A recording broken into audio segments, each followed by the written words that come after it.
Bismillahirrahmanirrahim. Assalamualaikum warahmatullahi wabarakatuh.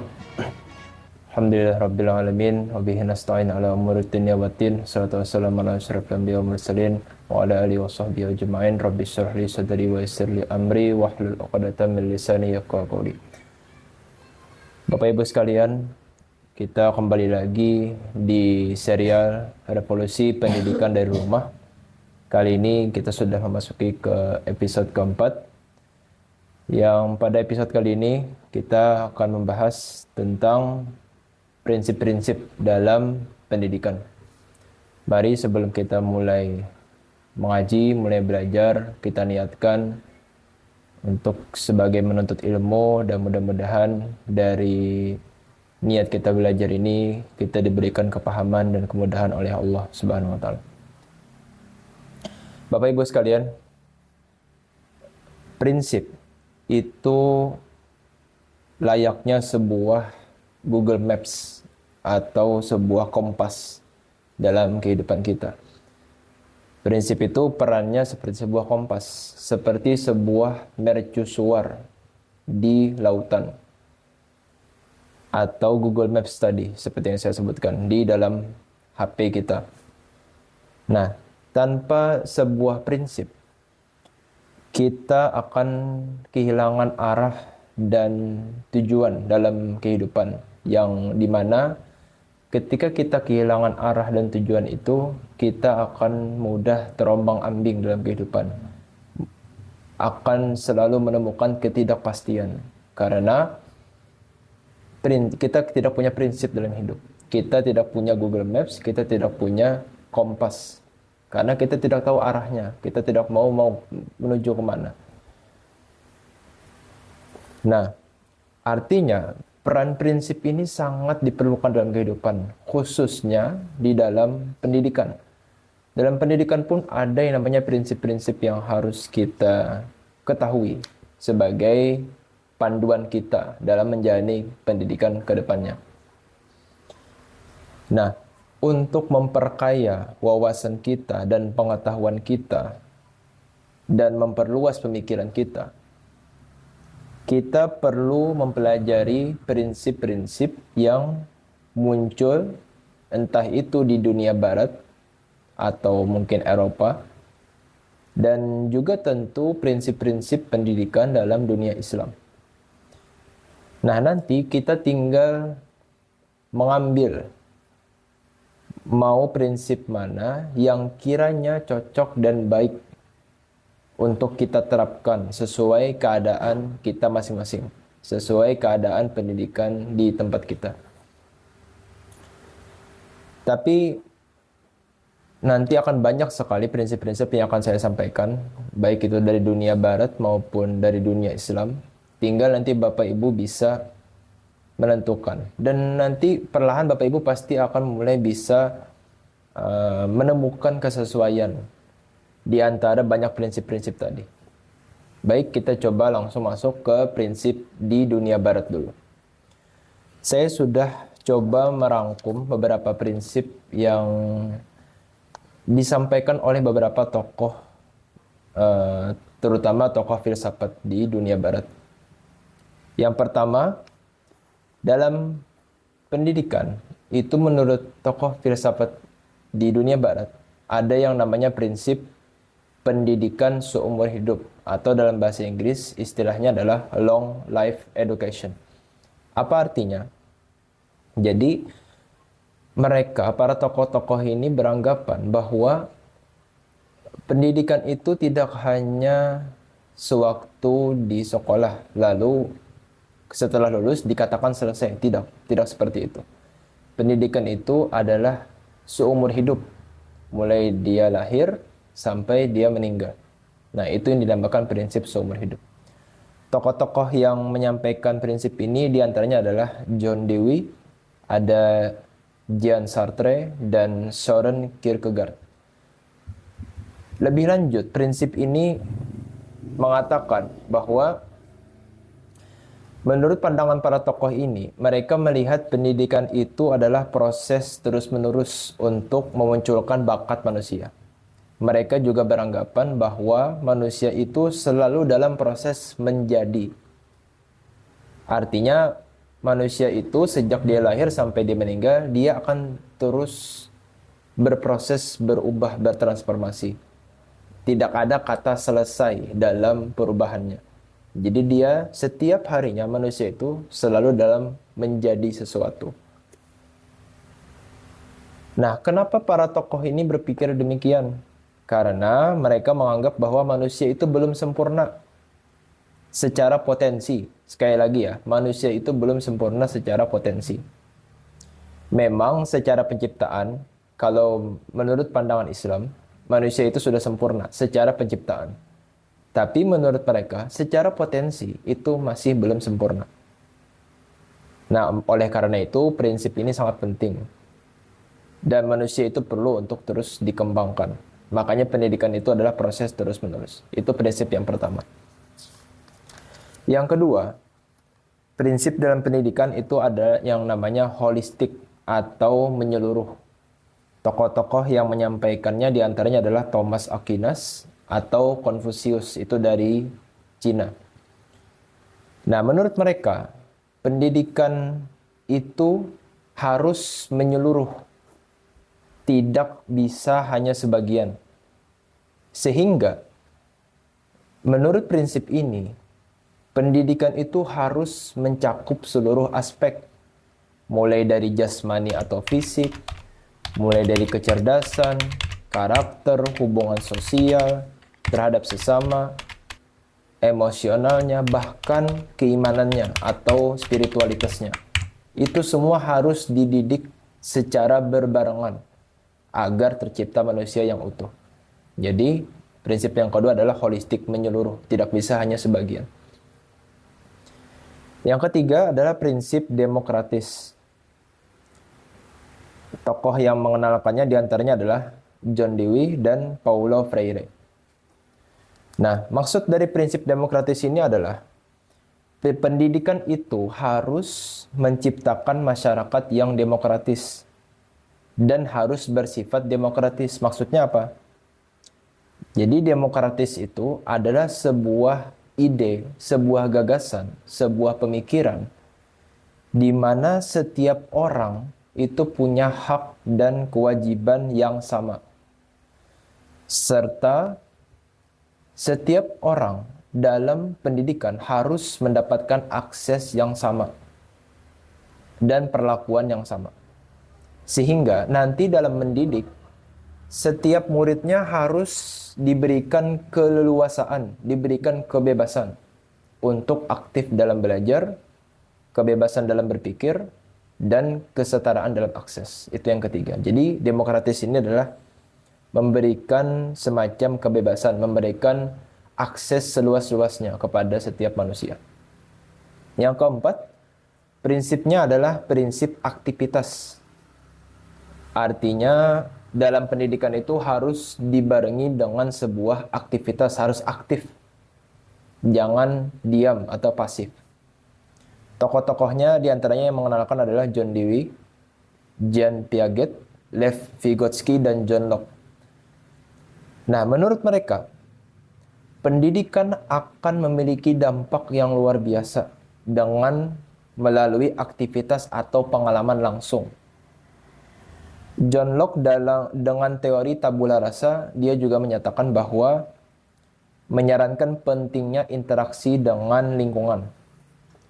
Bahkan ada pepatah yang lebih ekstrim mengatakan begini, sekolah terbaik bagi manusia adalah penderitaan. Artinya saking efektifnya aktivitas, pengalaman, itu sangat berpengaruh terhadap kesuksesan pendidikan. Itu yang keempat prinsip. Yang kelima adalah prinsip individualisasi atau penyesuaian individu. Tokoh yang mengenalkan adalah Søren Kierkegaard dan Friedrich Nietzsche. Para filsuf banyak yang berpendapat bahwa setiap manusia itu memiliki keunikan dan ciri khasnya masing-masing. Jadi, pendidikan harus menyesuaikan keunikan setiap manusia itu sendiri. Jean Rousseau juga menolak pendekatan seragam dalam pendidikan. Jadi maksudnya pendekatan seragam ini seperti apa? Jadi begini, misal ada sebuah analogi yang terkenal, cukup sering dipakai. Misalkan ada seekor ikan dan seekor monyet. Nah, dua hewan ini, yang satu, yang ikan, diajarkan untuk memanjat. Sedangkan yang satu, si monyet, itu diajarkan untuk berenang. Nah, padahal secara bawaan, secara kemampuan bawaan, kedua hewan ini memiliki kemampuan yang berbeda. Seperti yang kita tahu, kalau ikan itu mampunya adalah berenang, monyet mampunya adalah memanjat. Nah, sedangkan biasanya pendekatan seragam itu memaksakan setiap manusia itu harus dapat perlakuan yang sama, setara. Jadi bagaimanapun kemampuannya, mau dia bodoh atau pintar, itu pendekatannya disamakan. Padahal kalau menurut prinsip ini, itu setiap individu unik dan berbeda, punya bakat masing-masing. Maka secara pendidikan pun harus unik, harus menyesuaikan kemampuannya. Jadi prinsip individualisasi ini adalah prinsip yang menyesuaikan bakat masing-masing manusia. Kemudian prinsip keenam adalah sosialisasi. Tokohnya adalah Emil Durkheim, ada Jürgen Habermas, dan Plato. Jadi maksud dari prinsip ini adalah pendidikan juga dalam rangka untuk menyiapkan manusia dalam bersosial atau berinteraksi satu sama lain. Plato menekankan bahwa pendidikan punya peran penting dalam menciptakan masyarakat yang harmonis. Jadi prinsip yang sosialisasi ini adalah maksudnya pendidikan tujuannya adalah mendidik manusia untuk bisa saling bersosial antar sesama manusia. Kemudian yang ketujuh adalah prinsip kebebasan atau otonomi. Tokohnya adalah Rousseau, ada Immanuel Kant, sama Montessori. Nah, menurut mereka, pendidikan harus memberikan kebebasan kepada setiap murid untuk menentukan pengembangan dirinya sendiri, mengeksplor atau menggali minat dan bakatnya, tapi tetap terarah, dalam artian guru atau si pendidik membantu mengarahkan agar mereka dapat memilih kebebasan itu tadi dengan tepat, memilih sesuatu dengan tepat. Nah, dan prinsip yang terakhir adalah relevan atau kontekstual. Salah satu tokohnya adalah Ivan Illich. Nah, menurut prinsip ini, pendidikan harus sesuai dengan realita masa kini. Usahakan kurikulum yang diajarkan itu bisa diterapkan dan disesuaikan oleh murid dengan kenyataan masa kini. Namun bukan berarti meninggalkan fondasi ilmunya. Jadi, menurut prinsip ini, pendidikan itu harus sesuai dengan keadaan zaman, harus relevan, harus kontekstual. Misal contoh, sekarang kita lagi tren yang namanya AI atau kecerdasan buatan. Kemudian ada juga tren robotik, kemudian ada tren media sosial dan sebagainya. Nah, bagaimana caranya pendidikan bisa menyesuaikan dengan perkembangan tadi, tapi tetap tidak meninggalkan fondasi atau dasar ilmunya. Nah, itu 8 prinsip-prinsip yang terkenal di dunia barat dalam pendidikan. Kemudian kita coba lanjut ke prinsip-prinsip pendidikan dalam Islam. Yang pertama ada prinsip tauhid atau mengesahkan Tuhan. Dalam Islam, kita semua meyakini bahwa Allah Subhanahu wa taala adalah sumber segala ilmu. Sehingga menurut Imam Al-Ghazali, pendidikan itu harus mengantarkan manusia kepada mengenal Allah.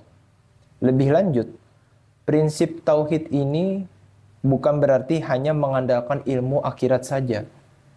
Tapi bagaimana caranya agar ilmu dunia dan akhirat bisa berjalan beriringan, agar semakin yakin bahwa Allah lah sumber dari segala ilmu. Jadi prinsip yang pertama ini, tauhid, adalah mengesahkan Tuhan.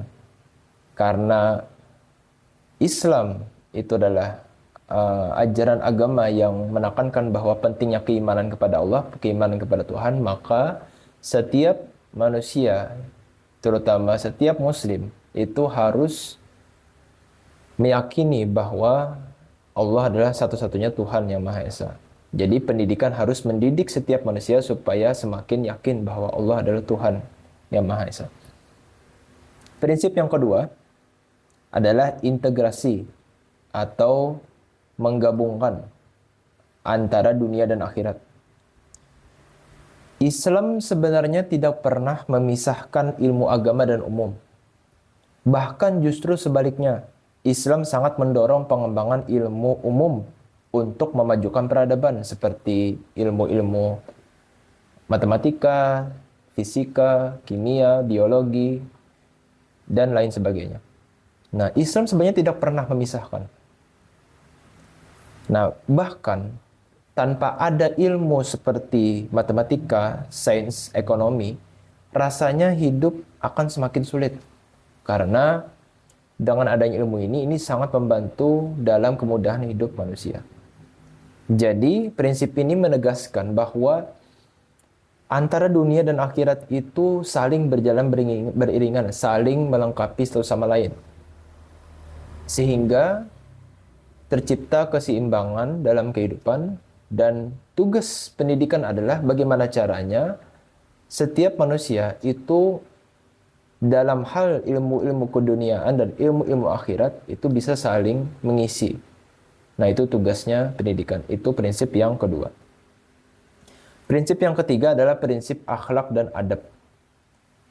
Nabi SAW pernah bersabda, yang artinya, aku diutus untuk menyempurnakan akhlak. Kalau kita cermati isi hadis ini, itu sangat kuat penekanan mengenai akhlak, mengenai adab. Sampai-sampai harus diutus seorang nabi, harus diutus Rasulullah untuk menyempurnakan akhlak tersebut. Oleh karena itu, pendidikan selain bicara akademik, juga harus melakukan penguatan karakter atau akhlak. Sebab kita hidup saling berdampingan satu sama lain. Itu prinsip yang ketiga. Prinsip yang keempat adalah aktif dan reflektif atau introspeksi. Banyak ayat dalam Al-Quran yang menekankan untuk berpikir, meneliti, berintrospeksi, dan mengambil pelajaran. Seperti contoh-contohnya biasa di akhir-akhir ayat sering kita dengar la'allakum ta'qilun, la'allakum ta'lamun, la'allakum tatafakkarun, dan lain sebagainya. Nah, lebih lanjut, Ibnu Khaldun menekankan pentingnya observasi dan pengalaman langsung. Jadi, murid harus dibiasakan pembelajaran berbasis diskusi, eksperimen, dan tadabbur alam. Nah, sehingga prinsip yang keempat ini adalah maksudnya pendidikan itu sebisa mungkin diusahakan adalah untuk sangat aktif muridnya, untuk selalu mengeksplor, langsung mengalami, dan harus reflektif atau harus bisa murid itu tadi mengambil pelajaran dari setiap aktivitasnya. Nah, sehingga dia dapat ilmu dari hasil perenungan itu tadi dan bisa dia terapkan dalam kehidupannya.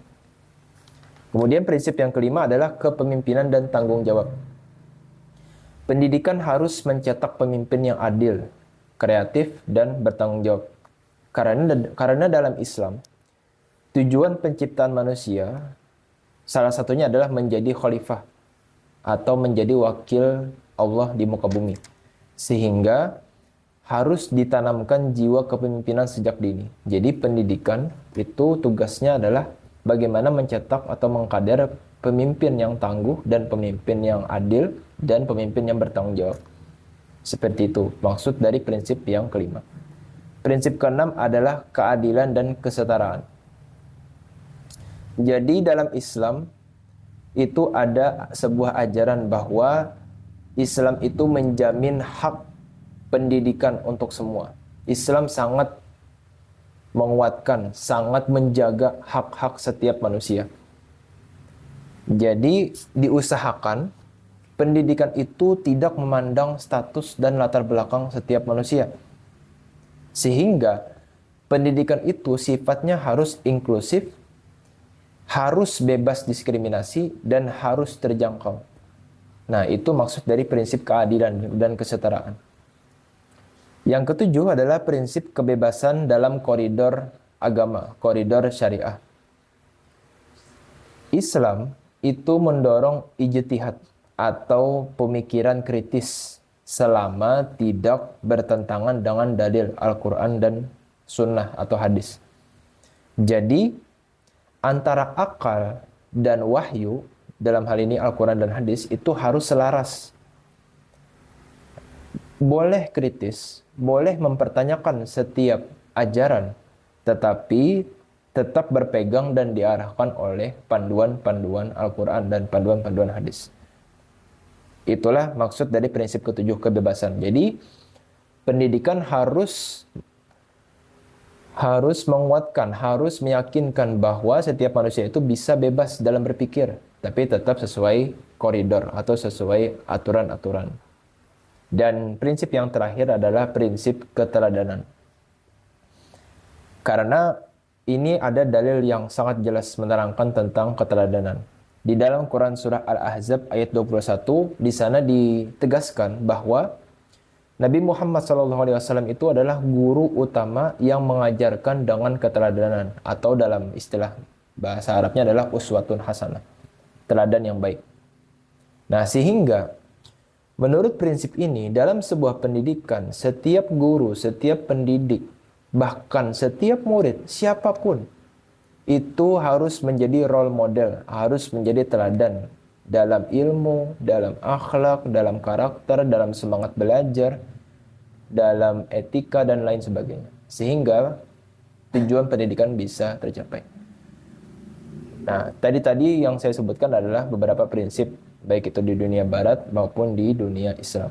Masing-masing ada 8. Nah, lantas yang jadi pertanyaan adalah bagaimana caranya untuk kita bisa memilih atau menentukan mana sebenarnya prinsip yang tepat. Sebenarnya kata kuncinya sederhana, cuma satu kata, yaitu adalah keseimbangan. Apa maksudnya dari keseimbangan ini? Misal saya ambil contoh.